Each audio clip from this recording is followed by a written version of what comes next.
Peut-être que cela ne vous est pas arrivé hier. Peut-être que cela n'a laissé aucune marque visible sur votre peau.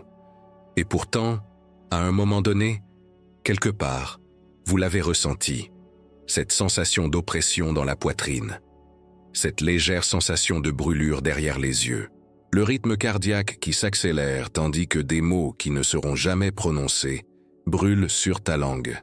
Vous étiez au milieu d'une conversation, d'une dispute ou d'un de ces moments sociaux apparemment inoffensifs où quelqu'un dit quelque chose de petit mais poignant, quelque chose qui remue soudainement tout en vous. Pendant un instant, tu étais plein de clarté. Tu savais exactement ce que tu voulais dire, comment tu te défendrais, comment tu exprimerais tout ce que tu avais enfoui en toi depuis si longtemps.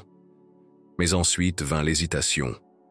Une voix intérieure, pas la vôtre, mais celle qu'on vous avait apprise, murmurait.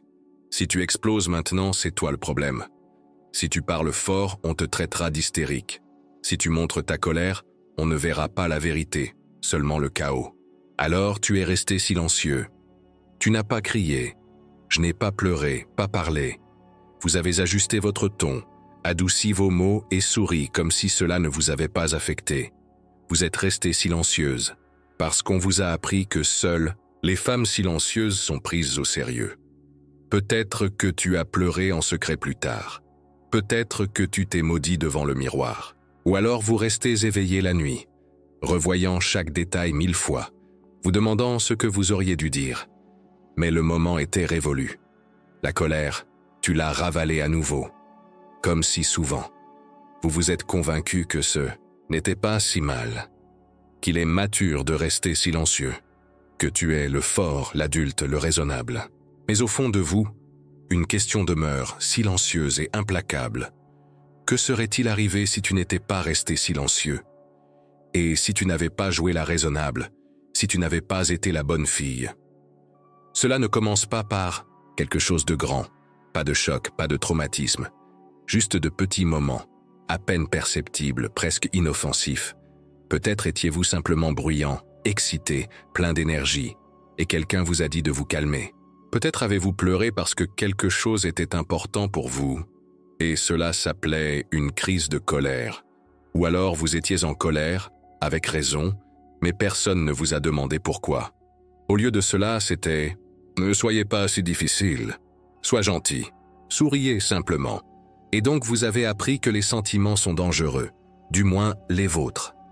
Tu voulais être aimé, tu voulais appartenir, alors tu t'es adapté. Vous avez échangé votre vérité contre une approbation. Chaque fois que tu restais silencieux, alors que tu voulais dire quelque chose changeait en toi. La colère était toujours là, mais elle n'était pas autorisée à prendre de l'espace. Alors tu les as tirés vers l'intérieur. On vous a félicité lorsque vous étiez bon. Si vous n'avez pas d'objection, quand tu laisses simplement les choses se produire, et ces éloges, ça m'a fait du bien.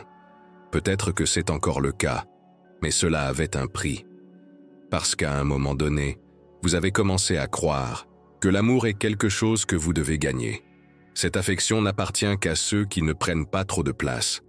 Tu n'as jamais cessé de ressentir de la colère. Vous avez simplement arrêté de les montrer. Et plus vous restiez silencieux, plus la voix intérieure qui savait ce qui était juste devenait silencieuse. Elle a été éclipsée par une autre voix, celle qui vous avertit. Ne réagissez. Pas de manière excessive. N'aggravez pas la situation. Ne soyez pas celui qui cause des problèmes. Vous êtes devenu conformiste, à l'amiable, communiqué. Vous avez su reconnaître l'ambiance de la pièce et vous comporter en conséquence. Non pas par faiblesse, mais parce qu'on vous a appris que l'harmonie compte plus que l'honnêteté, que tu préfères être agréable que réel. Mais ce que tu as retenu n'a pas disparu. C'est devenu autre chose. À une colère silencieuse qui n'avait plus le droit de s'exprimer, à une tension dans votre corps, à une pression intérieure que vous ne pouvez pas nommer. Vous vous êtes éloigné, non seulement des autres, mais aussi de vous-même. Et à un moment donné, le doute commence. Est-ce que je ressens vraiment cela? Ou est-ce que je l'imagine juste? Suis-je vraiment en colère ou simplement sensible? Et c'est exactement là que la douleur commence.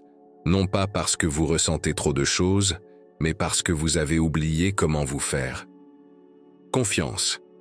Si vous réprimez votre colère suffisamment longtemps, elle commence à se transformer. Ce n'est pas moins le cas, c'est juste plus calme. Il ne perd pas de puissance, il change simplement de forme. Parce que les émotions qui n'ont pas d'espace trouvent d'autres moyens de s'exprimer.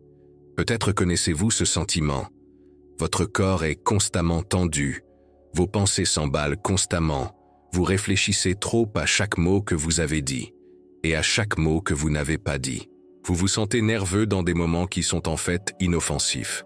Tu ris même si tu n'en as pas envie. Vous hochez la tête, même si vous n'êtes pas d'accord à l'intérieur. Ces troubles ne surgissent pas de nulle part. C'est le résultat d'une habitude profondément ancrée, la rétention constante de vos véritables réactions. Votre corps apprend que l'honnêteté est dangereuse, que vos impulsions doivent être gardées sous contrôle. Votre système nerveux devient alors alerte, extrêmement prudent, toujours prêt à détecter le prochain danger possible. Non pas parce que vous êtes paranoïaque, mais parce que vous avez appris que le conflit n'est pas sans danger. Vous commencez à scanner l'humeur, le ton de la voix, l'apparence. Vous vous adaptez avant même que quiconque ait dit quoi que ce soit. Vous ne voulez pas vous démarquer. Tu ne veux pas être un fardeau. Vous ne voulez tout simplement pas ressentir trop de choses ou avoir trop besoin de choses.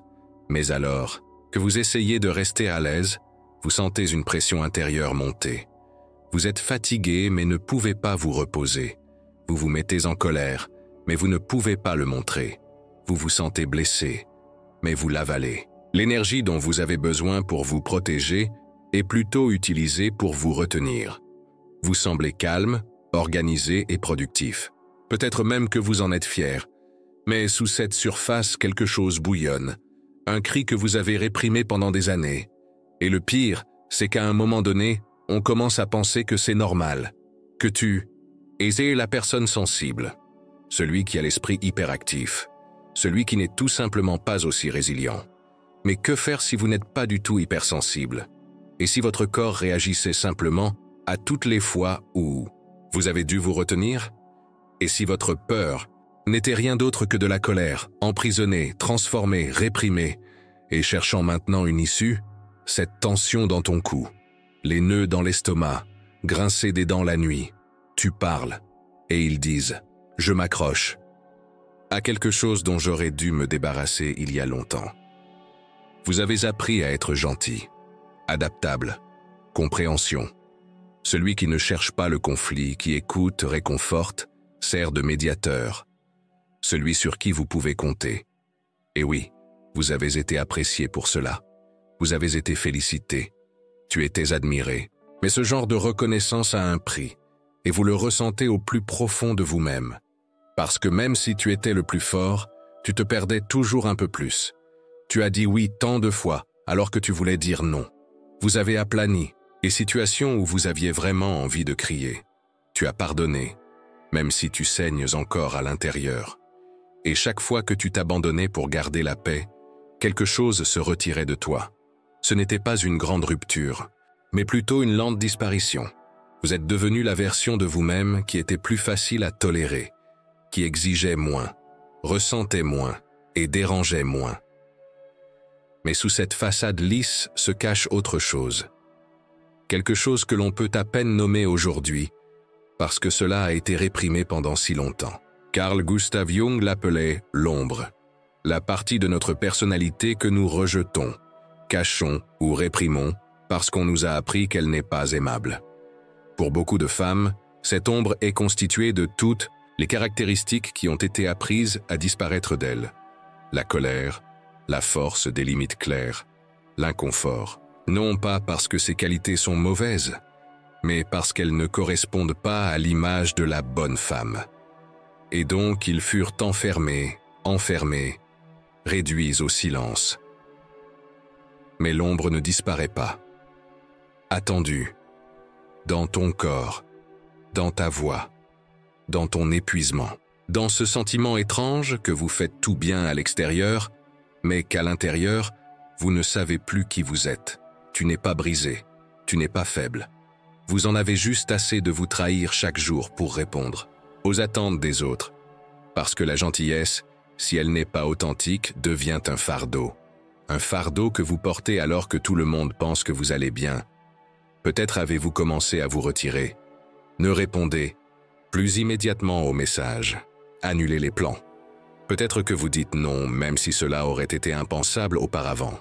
Peut-être êtes-vous honnête pour la première fois, non pas par dépit, mais par épuisement. Il semble aux autres que vous changez.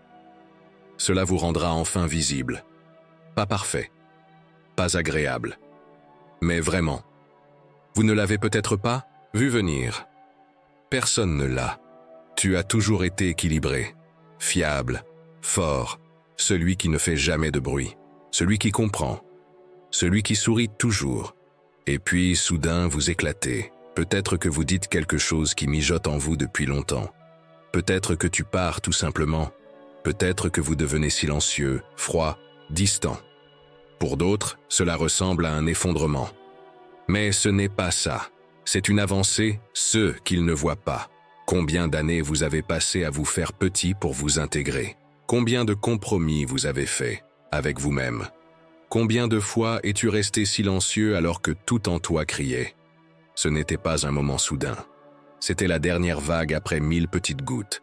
Et puis tu ne peux plus, le supporter.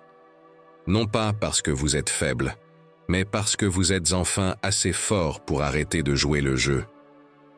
Vous commencez à rejeter les choses qui ne sont pas bonnes pour vous. Tu ne t'expliques plus tout. Vous n'allez plus à des réunions qui vous épuisent. Vous ne répondez plus immédiatement aux messages qui vous submergent. Vous arrêtez de dire oui juste pour éviter de dire non. Ce n'est pas la colère qui vous a changé, c'est la clarté. Et la clarté paraît froide aux gens qui ne vous connaissent que dans votre fonction. Mais en vérité, c'est de la chaleur, mais cette fois pour vous-même. Vous risquez de perdre des gens au cours du processus, des relations qui n'ont duré que parce que vous avez continué à vous adapter. Peut-être êtes-vous choqué par la nature radicale de votre honnêteté. Mais sous tout cela se cache un sentiment que vous n'avez pas ressenti depuis longtemps. La liberté. Pas une liberté bruyante et rebelle, mais une liberté silencieuse et profonde. Une qui vient de la connaissance. Je suis suffisant, même si je suis mal à l'aise, même si je ne fonctionne plus comme avant. Ce qui ressemble à une pause est en fait la première fois où vous devenez entier. Ce qui semble être un drame est en fait de l'intégrité. Et ce que d'autres considèrent comme une réaction excessive est souvent simplement la vérité. Enfin, dites, tu ne t'effondres pas. Tu reviens. Tu ne t'effondres pas. Vous vous contractez en vous-même. Vous n'êtes plus prêt à vous sacrifier pour l'harmonie. Vous n'êtes plus prêt à perdre votre voix pour être aimé. Cela ne commence pas par la paix. Tout commence par le feu, avec un tremblement intérieur qui ne peut plus être supprimé. La voix intérieure qui est restée silencieuse pendant si longtemps commence à parler, non plus comme un écho, mais comme une vérité. Et elle ne dit pas « soyez gentil », elle dit « j'en ai assez ».